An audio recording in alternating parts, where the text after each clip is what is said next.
அதை சொல்ல வேணான்னு தான் நினச்சேன். ஆதாரம்னு கேட்குறாங்க. ஒரு 1 வீக் பேக் மாண்புமிகு நிதி அமைச்சர் பேசும்போது ஒரு 3 டிபார்ட்மெண்ட்ல இருந்து ரிவ்யூ பண்ணி அந்த ஃபைல்ஸ்லாம் என் டேபிள்ல இருக்குன்னு சொன்னாரு. அது ஏதோ போற போக்கில் அவர் சொல்லல, உண்மையிலேயே என் டேபிள்ல இருக்கு. அத்தனையும் ப்ரூஃபோட இருக்கு. ஓபன் பண்ண வச்சிடாதீங்க.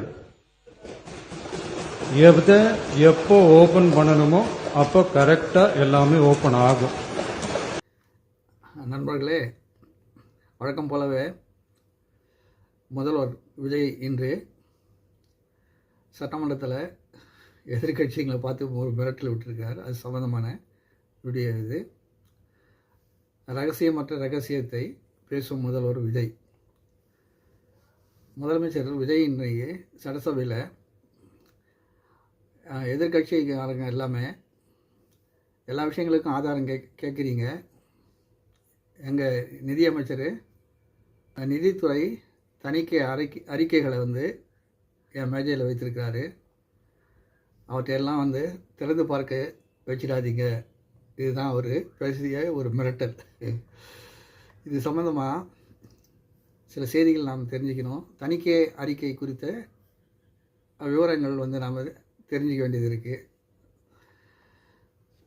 ஒரு மாநில வாரியாக ஒவ்வொரு ஆண்டும் தணிக்கை ஆடிட்லாம் முடிஞ்சதும் அவற்றை கன்சாலிடேட் பண்ணுவாங்க. அப்படி கன்சாலிடேட் பண்ண அந்த அறிக்கைகளை சட்டமன்றத்தில் அதனுடைய அந்த துறை இயக்குநரை ஒப்படைச்சிடுவார். அத்தோட அந்த தணிக்கை அறிக்கை இருக்குல்ல, அந்த பிரதிகள் எல்லாமே ஒவ்வொரு சட்டமன்ற உறுப்பினருக்கும் தனித்தனியாக வழங்கப்படும்.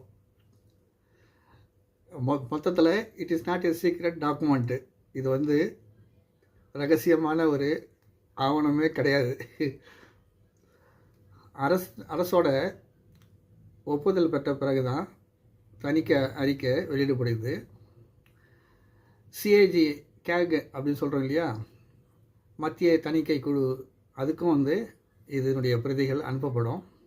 தவிர இத்தோட இந்த துறையினோட தணிக்கை ஸ்டாட்டிஸ்டிக்கல் இது ஆடிட்டு அந்த பிரிவில் வருது. ஸ்டாட்டிஸ்டிக்கல் ஆடிட்டினுடைய பிரிவில் வருது. இது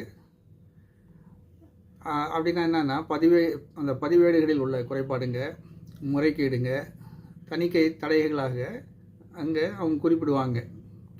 பிறகு ஏஜே ஆடிட்டில் ஸ்பெசிஃபிக் ஆஃப் த ஸ்கீம்ஸ் பற்றி ஒரு கமெண்ட் அடித்து வச்சுருப்பாங்க. அதில் அவங்களுடைய கருத்து.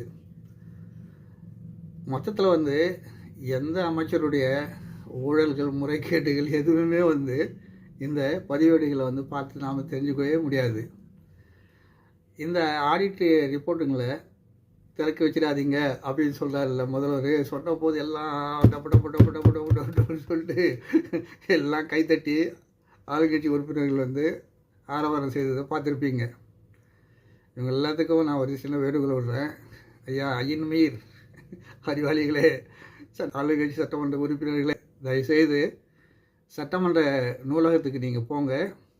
அங்கே அல்ல 30 ஆண்டு தணிக்கை அறிக்கைகள் இருப்பதை நீங்கள் பார்க்க முடியும். ஆனால் அது உங்களுக்கு புரியணுன்றதால முக்கியம். அதுதான் ஆரம்பத்தில் நான் சொன்னேன். ரகசியம் இல்லாத ஒரு ரகசியத்தை வச்சு நம்ம முதல்வர் விஜய் அவங்க சட்டமன்றத்தில் மிரட்டி இருக்கிறாங்க. என்ன ப்ரோ, இது நியாயமா இது?